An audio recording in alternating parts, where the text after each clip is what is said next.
வணக்கம். நம்ம சித்தர்கள் எல்லாம் மலைகள்ல தான் வாழ்ந்தாங்க. அந்த இயற்கைய பார்த்து நெறைய விதவிதமா ஏதோ ஒண்ணு கத்துக்கிட்டே இருந்தாங்க. அதுக்கு கண்டுபிடிச்சுட்டும் இருந்தாங்க. அந்த இலைகள வச்சு மூலிகைகள், கெமிக்கல்ஸு, மருத்துவம், டெக்னாலஜி எல்லாமே கத்துக்கிட்டாங்க. பௌர்ணமியோ, அமாவாசையோ முடிஞ்ச 4வது நாள் அன்னைக்கு, சதுர்த்தி அன்னைக்கு 4வது நாள் வந்து கீழ இறங்கி வருவாங்க.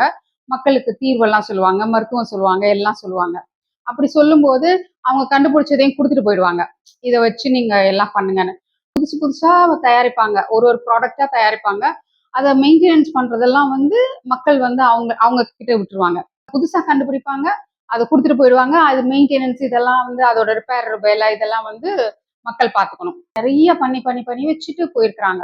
ஆனா இந்த யூதர்கள் மாரி அவங்க வந்து எந்த ராயல்ட்டியும் அவங்க கிளைம் பண்ணல. ஏன்னா அவங்களுக்கு பண தேவையும் இல்ல. எங்க போனாலும் அவங்களுக்கு உணவு கிடைச்சிரும். சின்ன உளி தான் அவங்க வச்சிருப்பாங்க. அந்த உளிய வச்சு குகைகள் எல்லாம் மண்டபங்களா மாத்திருவாங்க. ஒரு சின்ன உளி தான். சின்ன எறும்பு எப்படி யானை காதுக்குள்ள போனா இறந்து போயிடுமோ, அது மாரி ஒரு சின்ன உளி தான். அத வச்சு அழகான மண்டபமே தயாரிச்சுருவாங்க. அங்கேயே படுத்துப்பாங்க. அங்கேயே அவங்களோட லெபார்டரியா வச்சிருப்பாங்க. எல்லாமே அங்க பண்ணிப்பாங்க. இவ்ளோ அறிவா, இவ்ளோ பெருமை மிக்க மாந்தர்களா இருந்திருக்காங்க. அவங்க வந்து எப்பவுமே பிரசன்ட்ல இருப்பாங்க. பழையது நினைச்சு பார்க்க மாட்டாங்க. பின்னால என்ன நடக்க போகுதுன்றதையும் நினைச்சு பார்க்க மாட்டாங்க. இந்த நிமிஷம் என்ன நடக்கணும் அதுதான் யோகத்திலயும் சொல்றாங்க. இந்த நிமிஷம் நமக்கு என்ன தேவை? என்ன நடக்கணும்? எத பத்தி யோசிக்கணும்? அததான் யோசிப்பாங்க.